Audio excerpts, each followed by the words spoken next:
Nu, va, saulėta diena su tačke. Užmirgino akį. Biškė. Oi, teko sustoti. Nu, šiandien jau atklausėme eilinę tiradą, kaip radikulitas, žarnos, ten tas divertikulitas, va, kuriuos sirgo princesė Keit ir kuriai buvo išpjauta dalis žarnos, kaip spėjama, o išpjautoj daly rasta vėžinių ląstelių, tai žmogutis dar nuo vėžių gydėsi.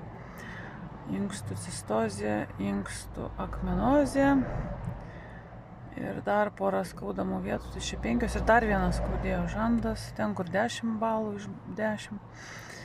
Yra neskausmas, nes visas šitas 6 skaudančias vienu metu vietas, ir dar širdį paskauda nuo viso to, turėtų nuimti opioidai, jie nenuėmė, vadinasi, žmogus skausmą išsigalvoja ir muzikologijos bakalavrė sugalvojo žodį psichogeninis, šiaip tai psichosomatinis yra toksai terminas.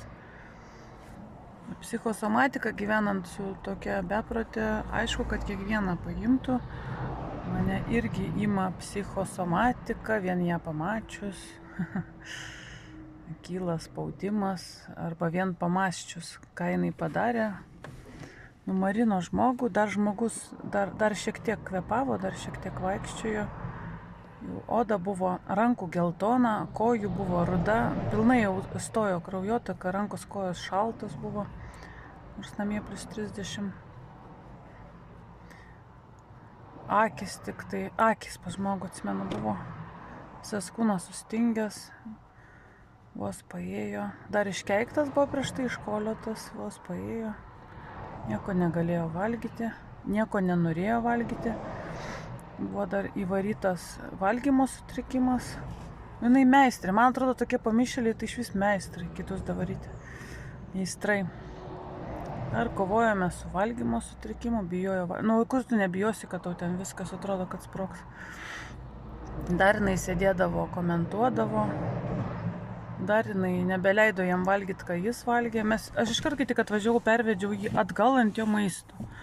Paštetą, batoną, pomidorą, sakau, valgyk, viskas tvarkoja su tokiu maistu. Kukuliai kažkokie išvirti. Aš vis vakar pradėjau galvoti, gal su nuodais, gal su žiurknuodžiais, nu šitaip, kad užsikimštų viduriai, supuliotų viduriai, supuliotų nugara. Žiurknuodžių gal įdėjo čiučiut, nes pati nevalgo, ką jam prigaminus. Tai čia, vat, jeigu jums žmogus prigamina, o pats net neliečia, tai niekada nevalgykite.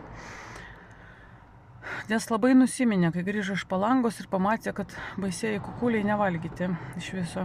Bet kaip maitinti sergantį vyrą atsisakė išklausyti, kelias skandalus. Vakar, kai su tačke važiavau pašerti gyvūnėlių, iškėlė neeilinį vėl skandalą. Buvau vyro paprašiusi atsisėsti šalia tėvo, vyras išsigando nueiti atsisėsti šalia tėvo, nes sako, kai šitokia velnio boba siautė, nu negaliu. Bet paskui atsisėdu, tai ne antrą kartą bijojo atakuoti. Šiandien sukėlė skandalą, nes ramiai paklausiau, gal matė mano makiažinę.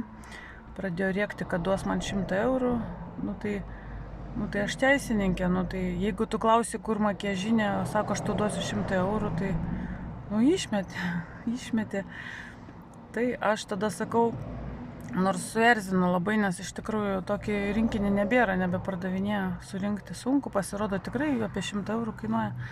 Visus tos įrankius surinkti, nusprendžiau nueiti į Maksimą Karoliniškių. Pakeliui susipažinau su nuostabia biologijos mokslų daktarė. Fantastika. Jinai pati pradėjo paskaitą dėstyti apie augalus. Ir ten šitą tą nuostabią pievą reikės pafilmuoti dar su beržais. Vilniečiai visiškai gražiai gyvena, gamtiškai. Pagražėjęs labai rajonas yra. Daug žalumos. Nu, tik tai bute nelabai yra oro. Nupirkau rožytę, ta mūsų muzikologė, kuri žino, kaip skauda, kai 6 vietas skauda, kažkokią gėlę irgi tasė, kažkokią gėlę.